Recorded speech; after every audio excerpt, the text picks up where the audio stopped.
Now students, next application of the Gauss's theorem, calculate the electric field due to the infinite plane sheet of charge. Right? किसके लिए हमको electric field calculate करना है? Due to infinite plane sheet. यहाँ पे concentrate करना है आपको plane sheet. Right, last lecture में हमने देखा था line of charge. Calculate the electric field due to an infinite line of charge. Right, using Gauss theorem. ये सेकेंड एप्लीकेशन है कि जहाँ पे हमको प्लेन शीट यहाँ पे रखा हुआ है स्टूडेंट्स. क्या? Plane sheet. Now for the sheet means we have to calculate the area, and for the area we have to consider the surface charge density, and for the surface charge density we can use the symbol sigma. Right? Now यहाँ पे मैंने एक plane sheet रखा हुआ है. Right? कि in a plane sheet we can put out the charge. Now according to the theory we have to find out the electric field at point P. समझ लो कि ये पॉइंट P पे मुझे electric field find out करना है. Right, due to plane sheet. So ये जो यहाँ पे चार्ज पार्टिकल है, यहाँ से इलेक्ट्रिक फील्ड ये डायरेक्शन और ये डायरेक्शन, दोनों डायरेक्शन में फ्लो होगी. क्यों? बिकॉज एक शीट को हमने स्टूडेंट्स ऐसे रखा हुआ है. सो यहाँ पे चार्ज रखा हुआ है, तो इलेक्ट्रिक फील्ड जो इस डायरेक्शन और ये डायरेक्शन, दोनों डायरेक्शन में इलेक्ट्रिक फील्ड फ्लो होगी. Clear? So according to the Gaussian theorem there is the symmetrical electrical field. We can consider the imaginary line, right, for the plane sheet of charge. We can consider the cylindrical shape. Right, ये जो है उसका cylindrical shape मैंने consider कर लिया. Similarly ये direction में भी सिलिंड्रिकल शेप यहाँ पे मैंने कंसिडर कर लिया. क्लियर? सो यहाँ पे भी एट पॉइंट P डैश में कंसिडर कर लेता हूँ. At point P the direction of electric field towards the X axis होगा. Right, and at point P dash the direction of electrical field इस तरह से होगा, opposite direction of the x axis. Clear? Okay. Now इसको हम लोग 3 parts में divide कर देते हैं. That is the part 1, it's a part 2 and it's a part 3. Right, for the part 1 we can consider the smaller area. For part 2 के लिए भी हम लोग यहाँ पे एक स्मॉलर एरिया कंसिडर कर लेते, एंड पार्ट 3 के लिए भी स्मॉलर एरिया कंसिडर कर लेते.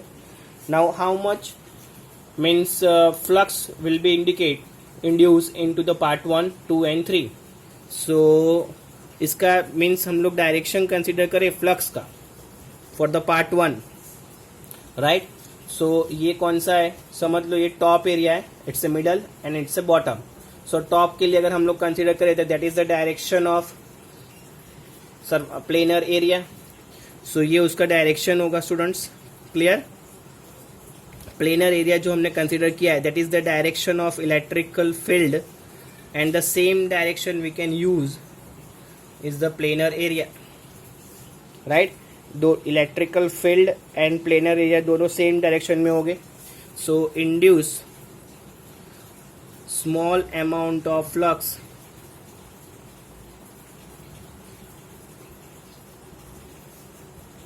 phi1 is equivalent to the E dot ds. For the surface 1 the theta is equal to 0, so cos 0 is equal to 1, so flux 1 is equal to E into ds. Clear? Maximum amount of flux produce होगा. Same to same third part means third part के लिए भी ऐसा ही होगा. Right, for the third portion, right, ये bottom area है तो ऐसे होगा palm. So that is the direction of electrical field. So ये जो स्मॉल एरिया पे कंसीडर किया है ये डायरेक्शन किसका है? इलेक्ट्रिक फील्ड का. नाउ प्लेनर एरिया का डायरेक्शन भी कौन सा होगा? ये. सो that is the direction of planar area. So angle between electrical field and the planar area is 0 degree. So the same phi3 is equivalent to the E ds because theta is equal to 0 degree. clear?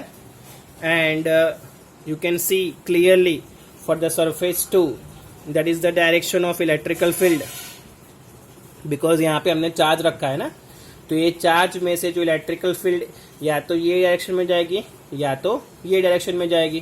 Clear students? So now ये middle portion है, middle portion ऐसे होगा, top sorry middle portion है तो middle portion ऐसे होगा. Now what is the direction of the surface area? Planar surface area. So ये direction होगा प्लेनर सरफेस एरिया का. So angle between electrical field and the planar surface area is 90 degree. So the flux produced into the middle portion will be 0. So E ds cos 90. So flux produced is going to 0.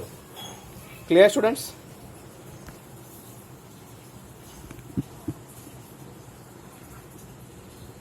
Now students calculate the total amount of flux is equivalent to the flux 1 plus 2 plus 3 into is going to 0.